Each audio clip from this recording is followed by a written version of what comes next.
Hello, everybody, and welcome to episode 2 of the GEO'S Grapple podcast here on YouTube. It is the night after Night of Champions, and we have a hell load to talk about for you guys and for your faces throughout the next week of what has happened over Night of Champions, Raw, and SmackDown.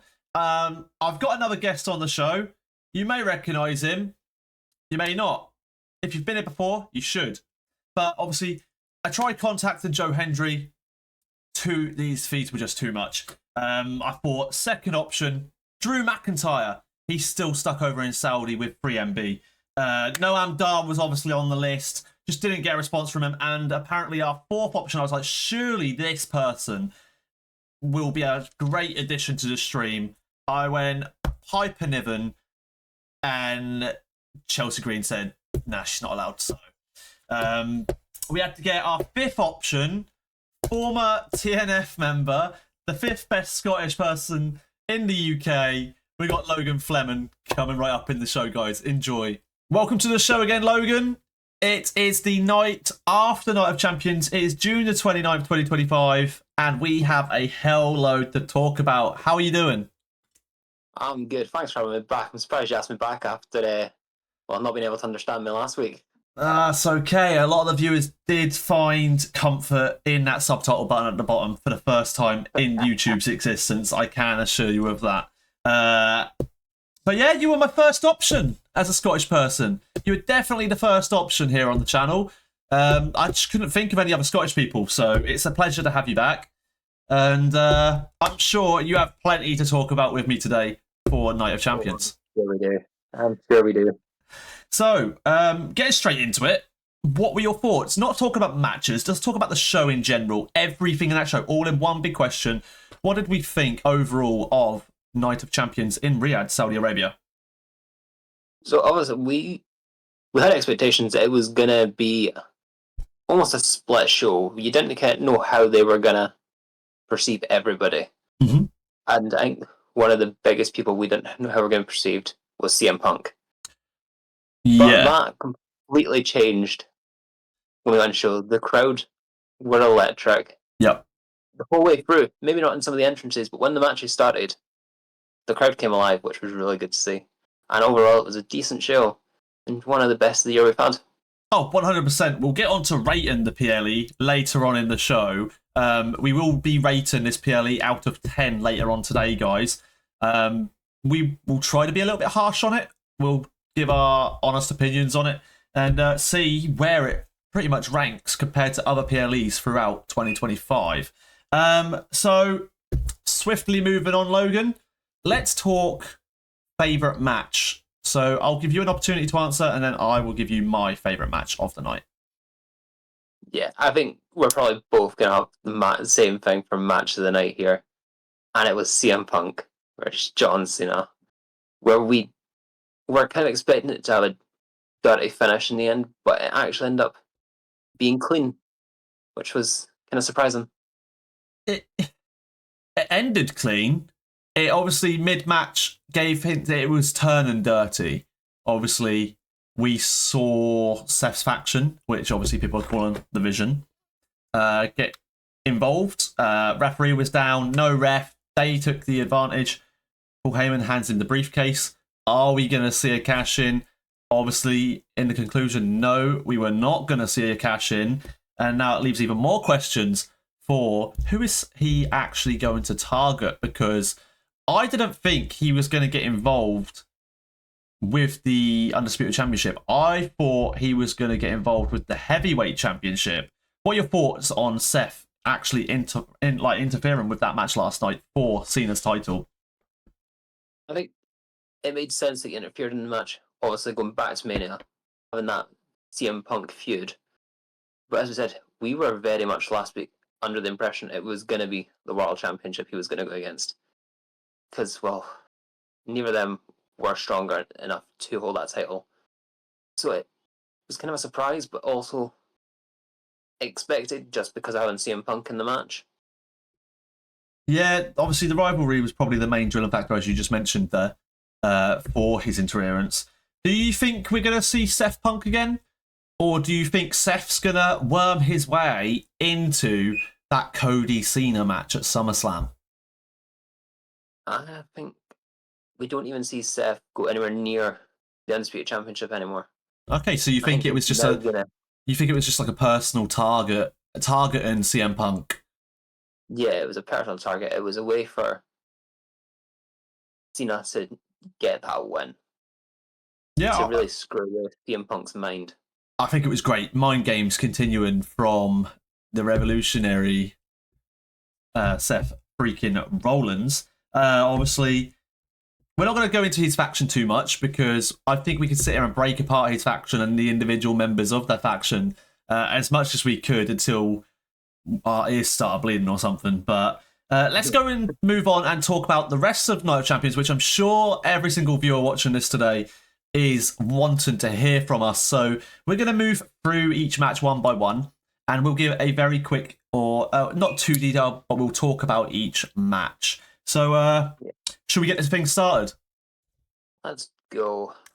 Right, okay, so we are going to kick things off with Sami Zayn versus Karrion Kross. Now, Karrion Kross's first PLE appearance in ring since WrestleMania 40, and Sami Zayn's return to Saudi Arabia. Sami Zayn become victorious, winning that match, to our disappointment, because we were both rooting. If you've watched episode 1, we were both rooting for Karrion Kross to win this match. Logan, thoughts now that you have seen the match, not only the win, but what did you think of the match itself? It was a decent match. It was the match I don't think anyone was really excited about heading into, because we don't really see Karrion Kross doing anything. He's there, but he's not somebody that we see on TV. He's obviously always on main event. We don't see him compete on Raw. We see him do promos. So it was nice to see him actually in the limelight on a big stage for once. The outcome was very predictable. We knew Sami Zayn was going to win, with it being a Saudi show. But I like the fact that it wasn't just a fast-paced match throughout. It was broken down. There was them slow moments before it picked up again, and it made it that match that you are going to keep talking about because you didn't actually know what was going to happen. Mm-hmm. Also, talking point that a lot of our chat was talking about, and we even spoke about during our live reaction of the event, was Scarlett's reaction, interaction, the way she kind of like interfered, was seen being like a similar character to Karrion Kross, like proper talking to Sammy while he was down from ringside, actually getting involved ringside again, which is really nice to see. Obviously, you know I'm a massive fan of Scarlett, and I've wanted her to be back ringside or even in the ring again for a long, long time. That was probably what impressed me most, was seeing that she's now being rebuilt closer to the ring, closer to the fights. Is she going to play a key part in the future of Karrion Kross's story or push within the WWE? 100%. I think she's needing to be in there. Like, we can see what Karrion's doing, but having Scarlett as that extra part in that story and really getting her into that same kind of gimmick as Karrion, as you said, it's elevating her career. And people don't know that she's actually a really great wrestler from what we've seen on the indies as well. So maybe we'll see her in that ring soon. Okay, so next match, one that we both went into the show thinking and saying live on TikTok, this would be the match of the night. Arguably, it was a very good match. Like, it was an entertaining match. I won't use the word good. I'll stick with the word entertaining because it was an entertaining match. If you like bins, or for any American viewers, garbage cans. We all learned that Roxanne Perez was small enough to fit in a garbage can. And I don't think we see her since. So I believe she's probably 24 hours later going to be sat in that garbage can still. Or on a landfill somewhere because she disappeared quicker than you can throw out the trash. Let's talk about Rhea Ripley versus Raquel Rodriguez, where we saw Rhea Ripley walk out victorious. Yeah, that match. Obviously, we had a lot of hopes for that match to be match of the night. Definitely did. But what I did love though was they pushed Raquel in that match. Obviously, she didn't get the win, but people are talking about Raquel and how amazing she did. And some of the spots that them two pulled off, they were risky. Risky's putting it nicely. One word. Table. Yeah, that table. Oh, The referee is getting a lot of stick on social media for actually holding on to the table post Night of Champions. So what was your thoughts on that table spot? obviously, the ref had to hold that table. If he didn't hold that table, both of them were going home with injuries that are going to cost them a couple months of their career. Yeah. There was the argument, obviously, that the leg was left up to support the table so it didn't bend. But there is also the instability of another leg not holding a grip on the ropes. So, do you believe the ref was in the right to hold on to that table? Oh, 100%. Would you rather the ref hold on to that table and save their careers for however long, or you lose to another two big names from the Raw roster for however long? It could have ended very, very nasty. Could have ended very nasty and completely different. But Rhea Ripley coming over top against Raquel. What are your thoughts on their very, very short and quick answer? What's on the top of your head when you hear that Raquel lost to Rhea Ripley in this street fight? Understandable, but not the right call.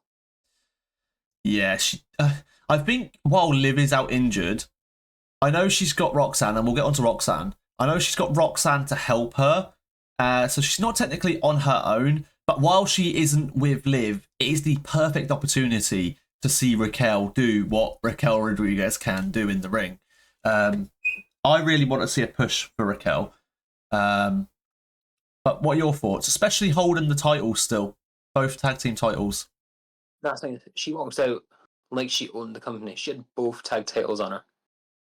And it's now the perfect opportunity to get her into that enforcer role that we talked about last week. Let them see the monster that Raquel is from when she was in NXT. We've not seen it since then. Take her back to that. Let her shine because we know she can go in the ring. Okay, so wrapping that up, let's talk Roxanne Perez. Obviously, last week you had plenty of good things to say about Roxanne Perez. What are your thoughts on her attempting to help Raquel in this match, especially up against someone as strong and dominant as Rhea Ripley? Was it a risk worth pulling off, or did she get thrown out like the trash? I think it comes into both of them. She definitely got thrown out like the trash. And even that trash can was a lot smaller than what they usually are. It looked it, definitely. I feel like just all weapons look smaller. They did, didn't they? That is something we picked up on multiple times. Yeah. But also, we knew that Roxanne was going to get involved anyway. Yeah. We did it on Raw, and it worked. Yep. It worked for 10 seconds last night. Yeah, it wasn't very... It went downhill for Roxanne, and it proved, well, she's got the most losses this year so far. And it's kind of pushing her on that trajectory to keep going that way, I feel. Yeah, they're not... She was brought through NXT. She used to Prodigy. She did well at the Royal Rumble. She did well in the Elimination Chamber. She comes onto main roster. And Stephanie Vakir is up here. And even Julia's up there. Julia's now up there. US champion. We'll talk about that. Wow. What a moment to talk about. Julia, arguably being... not the underdog, but the one who we least expected out of the three women pulled up onto the main roster to be getting gold. And this fast? Faster than La Primera, Stephanie Vakir, or as the Bellas say, Vakir. Vakir. And obviously the prodigy Roxanne Perez. But I would have thought Roxanne Perez would have received the push first. But no. Julia receiving that push, and we will get onto our thoughts on that later, so hold it, because I know you want to talk about it. So let's first of all talk about the Queen of the Ring, And let's all bow down to Queen Cargill. She defeated Asuka, or as they say, Asuka, last night on Night of Champions. You're pulling some very weird faces over there.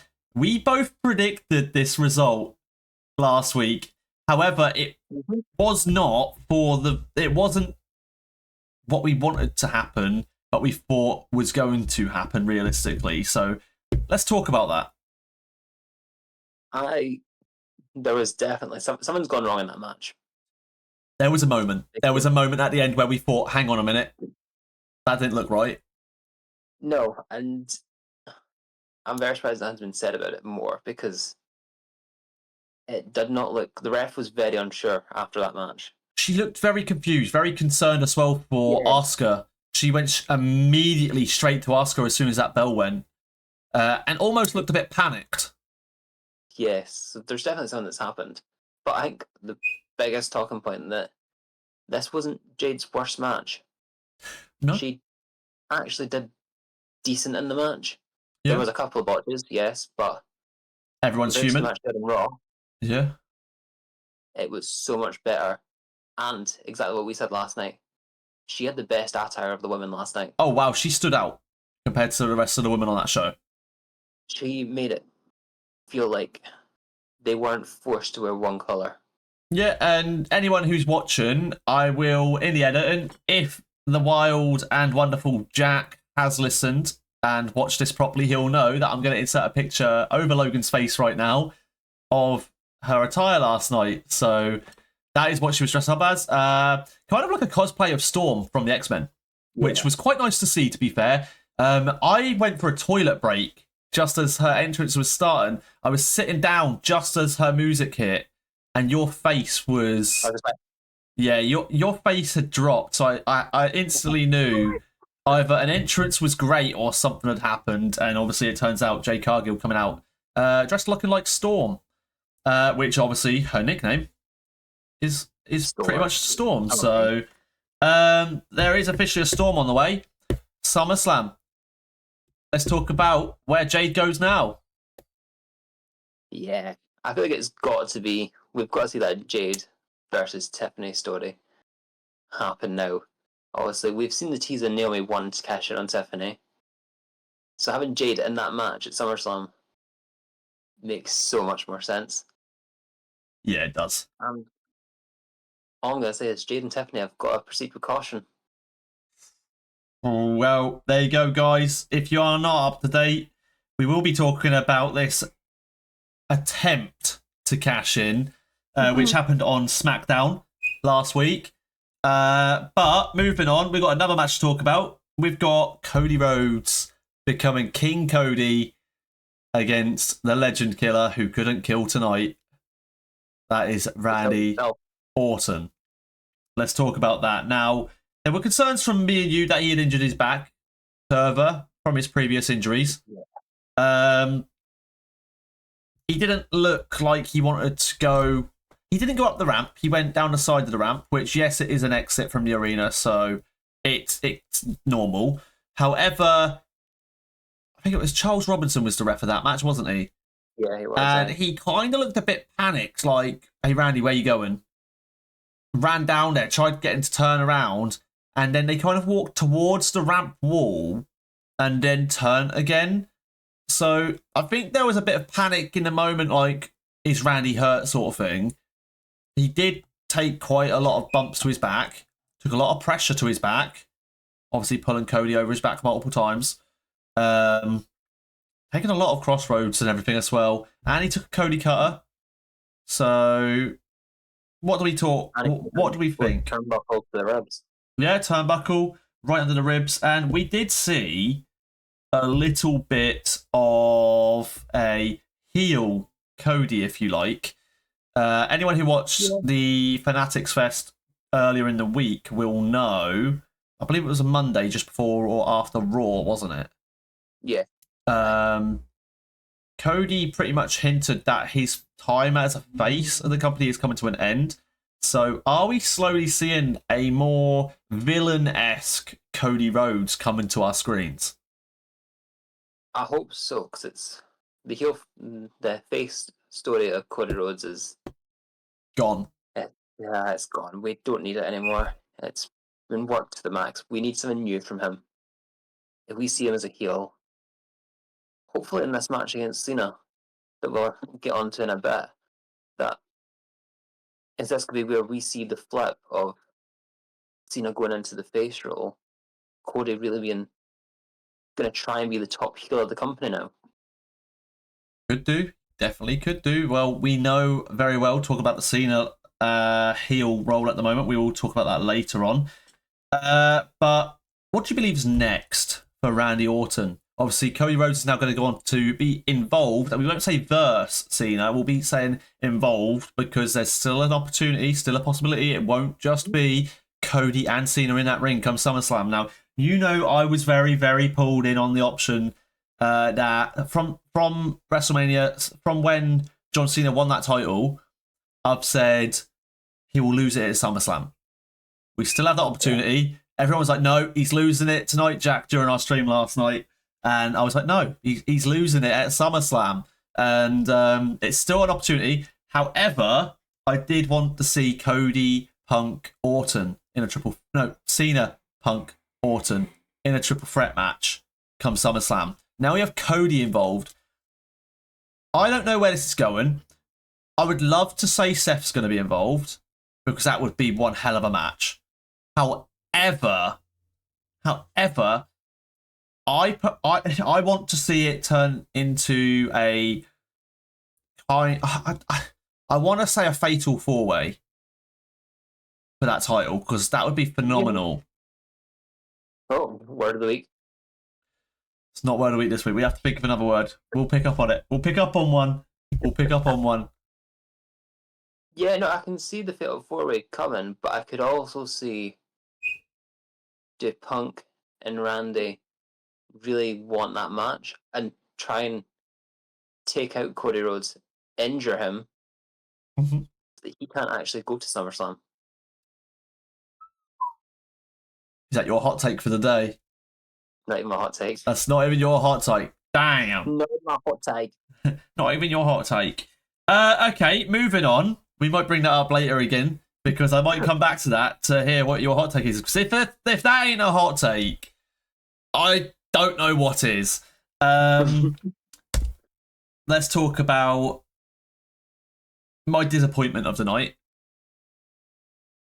During the match, I was crying with laughter.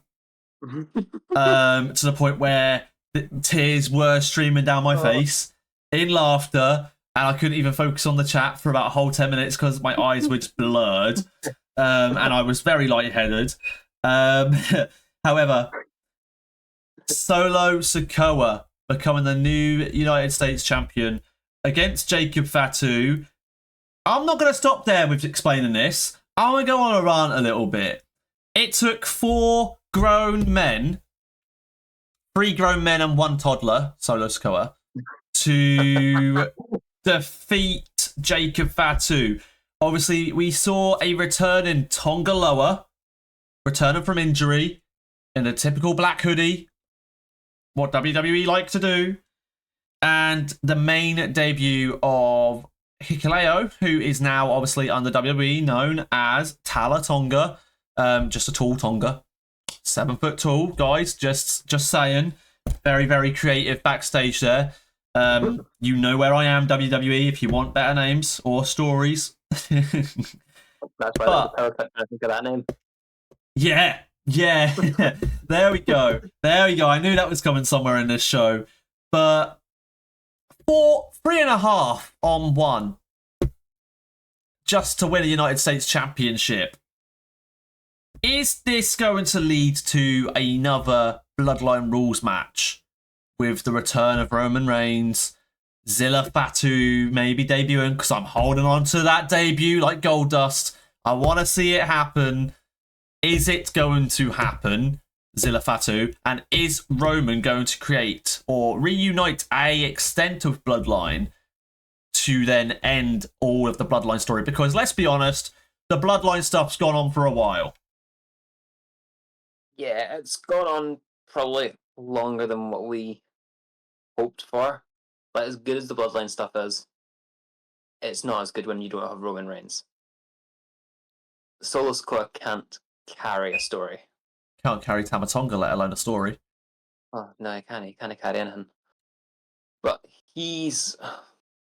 Solo Sikoa is not a solo champion. Pardon the pun. If anything, give him tag title stuff. Cool. It's not the key bit there. You can... Jacob Fatu was a champion people were excited about, love seeing in the ring. Solo Sikoa is one of the most hated people on that roster. We heard that from the Saudi crowd in the post show. If no one watched the post show, he was getting absolutely ruined by that crowd, to the point that that crowd ended up chanting for Matt Cardona. Yeah. That was absolutely hilarious. Jackie Redmond even said to him, "Can you hear what they're saying to you?" If you don't know what they're saying such and such, which was hilarious because Jackie Redmond went in all fire. Or we could say all gas, no brakes. Oh, yes, no brakes. Yeah, what I mean. So, disappointing overall result of that match. Wasn't a bad match. Let me remind the viewers, if you haven't watched Night of Champions or you have and you want to hear my take, I don't think there was a single bad performance last night. Oh, no. Definitely not. No, there were weak moments, but there was no bad matches. Oh, definitely. There was weak moments.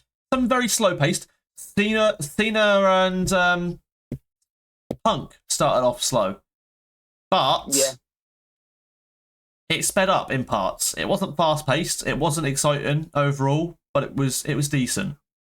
Yeah, one last thing for Solo Jacob. Yeah. My question is, we saw Jacob Fatu hold the title for 70 days, lost it on the 70th day. Do we see Solo carry this title for a while? Or do we see him get to SummerSlam or something, for example, or Survivor Series maybe, and lose that title? Because personally, obviously in the advertisement we saw last night, they are not advertising War Games as a whole. The Survivor Series no longer has War Games written under it. The trailer showed War Games, but because it was showing previous year's Survivor Series. The logo never doesn't go with Survivor Series anymore. But there's always a but for a good question. Does Solo Sikoa carry that title into Survivor Series as I'm the big man in this match now? I've got gold around my waist. You haven't.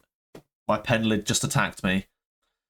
That isn't part of the match. That's not what Solo's going to say. But do we see him walk into a future PLE and still your US champion? Yeah, I feel like we want him to drop that title as soon as possible. I'd happily see him drop it tomorrow. I feel like we're definitely going to get some form of bloodline story at Survivor Series. Because Roman's going to come back at SummerSlam. Maybe that gets a DQ finish, that match at SummerSlam. Whatever happens there. Setting up for whatever form of Survivor Series they're going to do. Mm-hmm. Bloodline versus Bloodline. And maybe the December pay-per-view that's not yet named is then where Solo drops the title. Obviously, so you don't think he'll drop it at Crown Jewel? No, I feel like he's going to be like that kind of champion that's like, I'm not going to compete here. Okay. I think it would be a nice title to have hosted at the Crown Jewel. I think it would be. there's got to be some sort of storyline. If he is, and I use if as a very key word there, he has to show up at PLEs, right? Yeah. But if he does, soon that he could compete at Crown Jewel, but I think it'll be a DQ finish. Mm-hmm. Just because of now who he's got in his faction. Exactly, and it's a big faction growing very, very fast right now. Which I'm not going to talk about yet because I want to see what happens this week on both Raw and SmackDown. Because are we going to see anything else happen? Most likely. Are we going to see a reaction from Jacob Fatu? Oh, goddamn, yeah. He didn't deserve to drop the title, and we'll leave it on that. Now, we've spoke about Cena and Punk already. Started off slow, picked up pace, interference by Seth. We've pretty much covered a lot of this match throughout the show already today, so we won't talk about it too much because I don't want to just carry on going on and on. But obviously, being our Night of Champions special, it is the majority of this show that we talk about this. I've got a few questions, little questions to ask you. First of all, are we starting to see the cracks? It's becoming so apparent now in John Cena that he's not the heel he was told to be. His soul wasn't, in fact, sold to The Rock, and he's kind of regaining his soul to the point where we're now seeing it at live events where he's giving into the crowd, he's listening to the crowd, he's smiling, and he's helping, like assisting other people. What are your thoughts on the crack starting the show with John Cena in his heel role? Is that face Cena coming by SummerSlam? Oh, 100%. We're starting to already see that respect is coming back. Now, we almost seen a little bit of loyalty, CM Punk there. And we'll just finish it off. The hustle's coming back for him to want the fans on his side again. We're getting that hustle, loyalty, respect John Cena back in the next couple of weeks. Oh, I hope so. By SummerSlam, I think we see face Cena. I kind of want to see a turn before he loses the title. Yeah, it makes more sense for him to... I would rather see face Cena get a massive reaction going into the next PLE as champion and not seeing him 1, 2, 3 and your new undisputed champion. I want to see Cena get that moment with the fans holding gold as a face, because he hasn't been able to show it since he's had this title. And in his retirement tour, his final year within the company as an in-ring wrestler, surely he wants that ovation. Oh, 100%. He wants to be the face that runs the place. He'll want to be who he came into the company to be. And everyone is like, he needs to be heel. No, John Cena is a face. Mm-hmm. He's that constant in WWE that's been the face that people rely on. I'm going to make a very controversial point about his heel character. This isn't me being disrespectful. This isn't me giving any sort of hate or dislike to the business, because obviously WWE helps me provide content, obviously, so much. Their games, their content, their live shows, everything. Without the WWE, I won't be making this content I do to the audience the size I do. But I'm going to have to put my foot down with this and kind of like stand my ground on this opinion. WWE screwed up a ton when it came to Cena selling his soul to The Rock and this whole Cena run as a heel. His character is not right. Yes, he's good on the mic as a heel. He gets the reaction from the crowd. He always has since he ever walked into a WWE ring. The crowd reaction when he was against Kurt Angle all those years ago. And the reaction now, he's always got a reaction, whether it's positive or negative. But we haven't seen The Rock since before WrestleMania. We haven't seen The Rock appear on our screens in any shape or form for this story. And it kind of feels like they've been like, well, we can't go back on it now. We're going to have to see what we can produce. Hence why I think they've now started, the creative-wise, showing those cracks in his personality. But moving away from Cena, what do you think this defeat in Saudi Arabia means for CM Punk? What do you think is next for Punk and, yeah, his future career, his Punk life, as he says? I mean, I feel like we know that this match was definitely determined before Saudi. The second they knew Punk was going to Saudi, he wasn't liked that much. And we're not going to go into that. But he also changed their opinion so quickly. The reaction, one thing we will mention is the pop. The crowd singing his theme song. The roar was crazy. Not going to say last week's word of the week. I'm not going to say it. I almost said it because it is my favourite word to use on this show. But his pop was great. Do you see him in the title image anymore? I do, but I mean, it doesn't make it into the match at SummerSlam. It's going to be... I'd like to see him at Crown Jewel take the title there. Ooh. What, you think Undisputed? Yeah. Okay, so that is where Punk is going. That's what's next for Punk. Yeah. Okay, right. We're moving on to a little bit less Night of Champions themed. However, staying in Saudi Arabia. The Royal Rumble 2026. Officially last night during the taper. Now, we've known this for a while. Pretty much. Yeah. It's been rumoured, it's been leaked, it's been published all across news outlets, media sources, and social media. But last night, Riyadh, Saudi Arabia, the official host of the 2026 Royal Rumble in January. So many talking points, but we'll keep it steady. We'll keep it steady. But possible returns. Possible returns, possible debuts. Possible winners.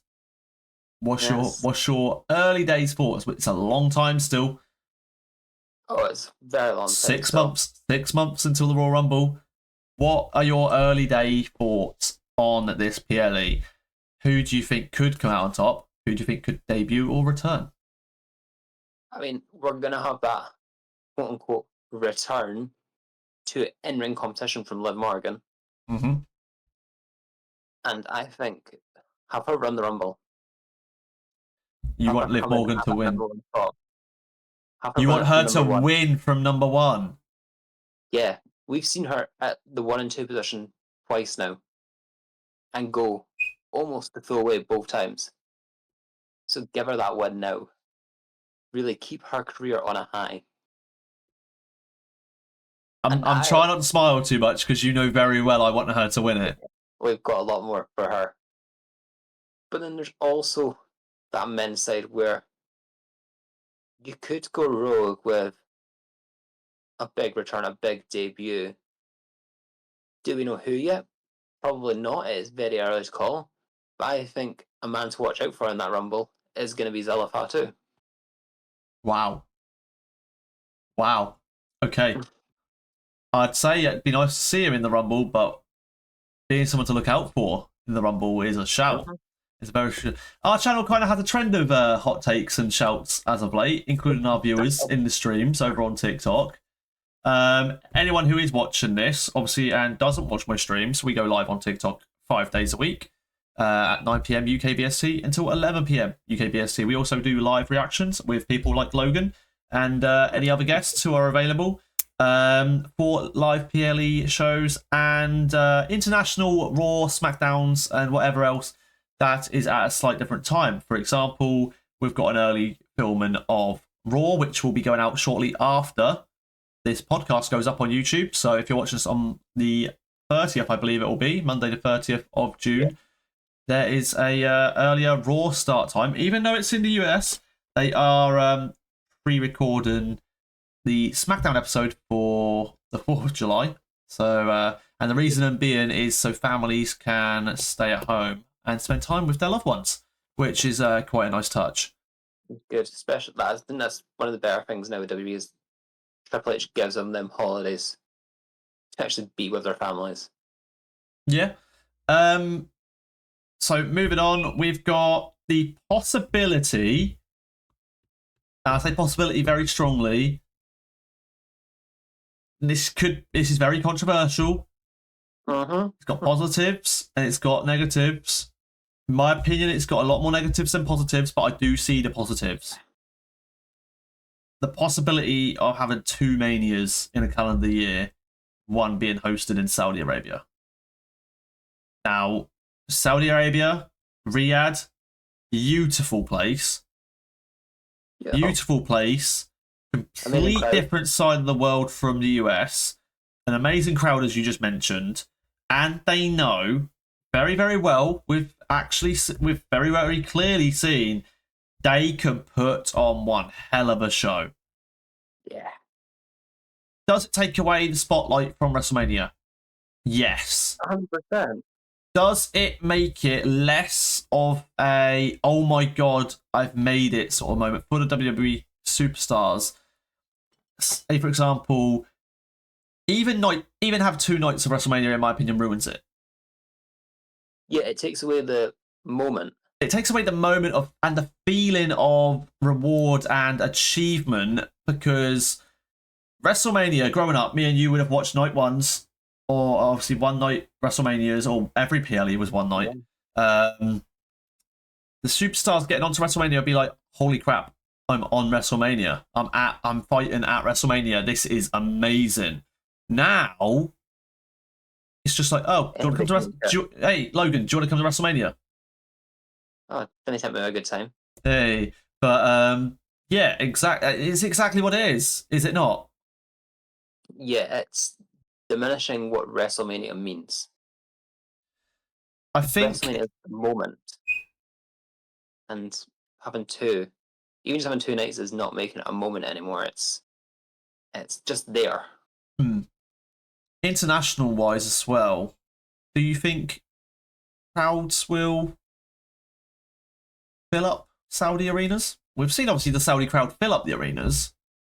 However, having a look at things, does Riyadh or anywhere in Saudi Arabia have anywhere that could facilitate, let's say, one of the best shows of the year? That's the thing. So, the arena they used for Night of Champions SmackDown wasn't necessarily the biggest arena. You think when we were looking at Mania, we were looking at having 60,000 people there each night. When you think of Mania, you think the biggest arena in your country. Yeah, you think 60,000 people screaming and shouting. 80 or 90. London. What? Carry on. Yeah. Carry on. Well, we're not getting that because of Vegas. Not going to talk about that. No, we're not going to talk about that because it's disappointing. If you're not going to get an arena filled like that, what's the point of having 2 nights when you couldn't even fill Mania this year?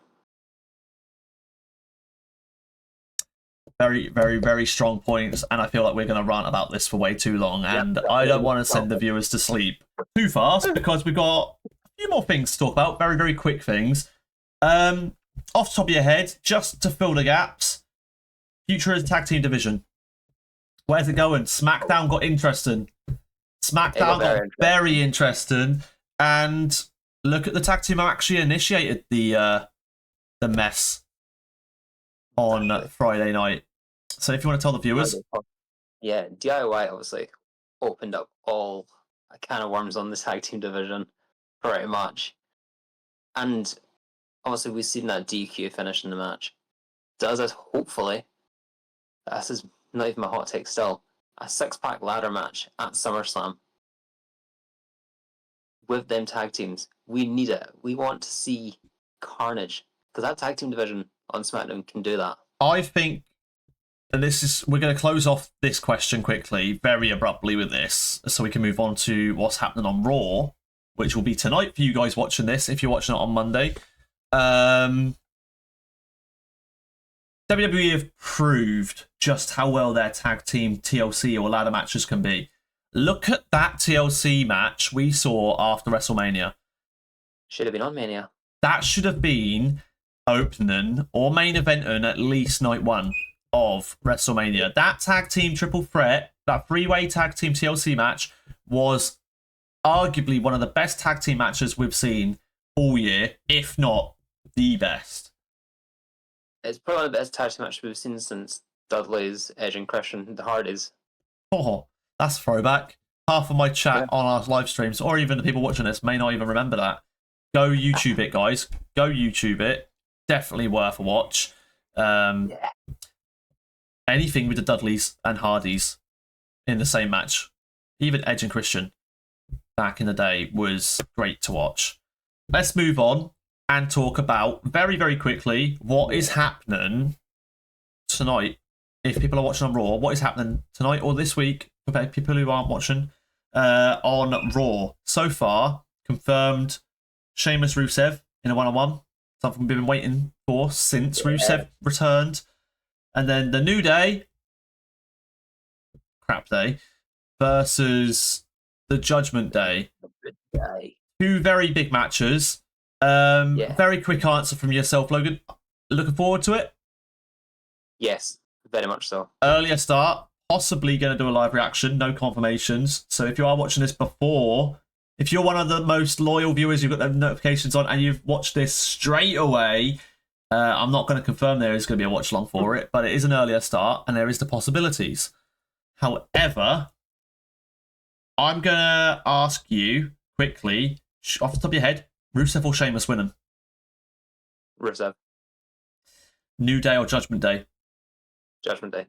Boom. And if you want to see more game videos like that, guys, go check out the TikTok. We upload them every single week throughout the week in short form videos for your faces over there under GeoJack HD, same as it is over here. And Logan, I'm going to finish off this episode with some viewer questions, and I'd like you to join me in answering these viewer questions. Now, we were going to put this in the first episode. However, I didn't want to overdo the first episode. Haven't seen how people praised the episode and enjoyed it. Obviously, I wasn't even expecting it to hit 100 views because it was the first episode, and this channel has been very, very non-existent for at least 12 months. I think it was about 14, 15 months I left without having a single upload on it. So I weren't expecting to do well. It passed 100 views, which I will take very, very well. And I want to praise you guys, the viewers, for that. So thank you very much on behalf of both me and Logan. We're going to move on to some viewer questions. Now, we asked you guys to comment on a specific video on our TikTok and over in the Discord server. What questions you'd like us to answer. Now, I've picked a few on the channel, so we've got a few. Okay, so CM Oink asked in the Discord, who do you think will end John Cena's reign? I'm going to go with your answer first. I feel like making sense. It's got, I hate to say it, but give it to Cody. And that is the end of the show, ladies and gentlemen. Logan is leaving early. No, I don't want it to be Cody. I have to say Punk still. It's either Punk or Orton in my mind. I don't know who I want. I'd love to see Orton carry it before Punk, if both carry it at all. Yeah, but if they go with what I've said earlier about them absolutely taking Cody out, then yeah. Exactly. But if it's going to happen like that, we don't really need to see the whole year as champions. Giving it to Cody there breaks it up a wee bit. Mm-hmm. But this one's for you, Logan. Rage Summer 13 on TikTok has asked a question. It's not wrestling related. Oh. It's related towards you, actually. Is Logan ever going to do TikTok videos and stuff? Not and stuff, and stuff. So, are you going to do stuff, Logan? I do stuff all the time. Well, maybe I'll just have to keep watching and see what happens in the future. There you go, guys. If you didn't understand that, subtitles are available. But Logan Fleming possibly teasing content from his face in the future. Going on to the next question. First and foremost, what did you think about Hikuleo's debut on the main show? That is asked by Liam. I think, honestly, having him debut was such a big moment. I kind of wish he'd also taken out Jacob. I think don't have him in any faction with Bloodline. Have him go on his own.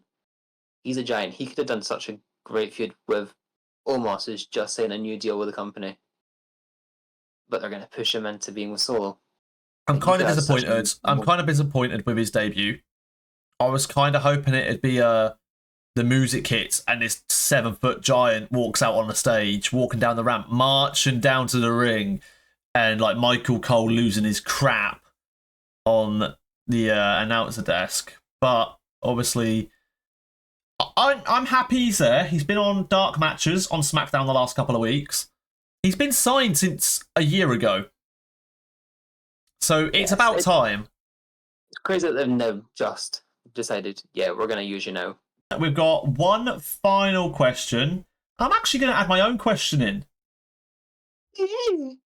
I'm going to add my own question in for the end of this video, and it's going to be aimed at you and you guys, the viewers. So, before we get on to that, Toxic Ghost has also asked, what do you think of Hikuleo and Tongaloa returning and helping Solo win the title? That's from Toxic Ghost, who was playing with us on my GM mode on 2K25 yesterday. I think having them return and debut was a great moment, but it also shows that Solo can't win anything on his own. If it wasn't for them two, it was going to be JC Mateo that would help him win. So we need to see Solo actually prove he can do something on his own for us to believe that he's going to be a decent enough champion. Okay, I think that sums it up pretty well. I think we were both happy that he debuted and Tonga returned. However, one last question for you before we close the show out. And the viewers. So I want you to comment your answers in the chat, in the comment section below, because I'm not live, this is a video. Who do we bring to the show? Who would be your dream guest here on Geo's Grapple? Oh, let's see. There's a few people, and we're in the process of trying to get some people onto Geo's Grapple. We are. And I'm gonna give a little shout out without naming the person, because I want to see if you're watching this. There is a specific person included with LFG and NXT who has been interacting with our Twitter posts over on X, reposting and liking and everything. So thank you very much. We really appreciate that. And if you want to be on the show, you are more than welcome to come in here and talk about your wrestling career so far.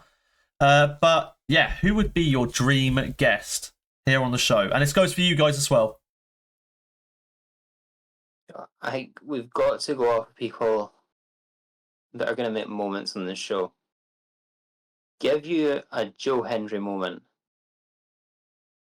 They'd be even more difficult to understand than I am. Or somebody even just... I'd stand here with like cardboard cutouts of pre-written scripts. Or even something like, you could get a Chris Van Vliet here. Two amazing fans of wrestling. Two great social media presences having a chat with each other. Thank you. Well, there you heard it, guys. Chris Van Vliet, Joe Hendry. Possible in the future. Possible, because nothing's impossible. But we're going to end it there, guys. So thank you so much for watching episode 2 of the podcast here on Geo's Grapple. It's been an honour to record these episodes for you guys. We have more episodes obviously planned every single Monday, 6 p.m. UK BST release times. Whether as to whether Logan is here next week or not, it's been a pleasure with you, Logan, again for 2 episodes in a row. He may do. He may even become permanent. We may just have two hosts, and then it has a segment where it's me interviewing so and so. So massive thank you to everyone who helps support my content and my what would you call it? Projects, I'd call it. Because it's just an idea I had, and we've just went full throttle on it, and yeah. But I hope you enjoy it, guys. Give me your feedback, what you would like us to bring to the channel, whether it's here on YouTube or on TikTok. And that is us for now, guys. So you've been watching myself, GeoJack HD, and my guest of today's show, Logan Fleming. And we will see you next Monday for the next episode of Geo's Grapple. Have a good day. Stay safe. Stay awesome.